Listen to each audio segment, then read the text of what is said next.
با مقصد جلب نوسان به ورزش، ترغیب طرز حیات سالم، بالا برداشتن حس خودشناسی ملی، وطن‌دوستی، افتخار وطن‌داری و در روحیه انسان‌پروری تربیت نمودن نسل نوروز در ناحیه واسع محفل‌های گوناگون ورزشی فعالیت دارند.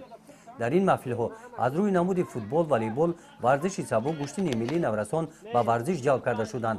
در ورزش سبک این نوسان و جوانان از جماعت‌های شهرک و دهات اشتراکچی مسابقه‌های ولایتی و جمهوریوی می‌باشند.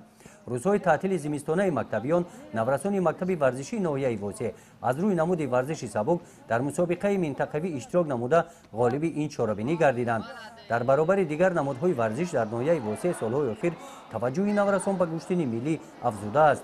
ذوق نوسان را دیده با دستگیری مقامات اجرایی حاکمیت دولتی ناحیه واسع و جلب صاحبکاران این تالار ورزشی در دهه تازخاله جماعت دهات به نام میرعلی محمدعلی ساخته شد. در این تالار صدها نفر نوسان دهه نازکی‌های گشتن ملی را می‌آموزند. روزهای تعطیل زمستانه مکتبیان در این تالار برهوا مسابقه ناحیوی از روی گشتن ملی برگزار گردید که توجه صدها نوسان دیگر را به گشتن ملی جلب کرد.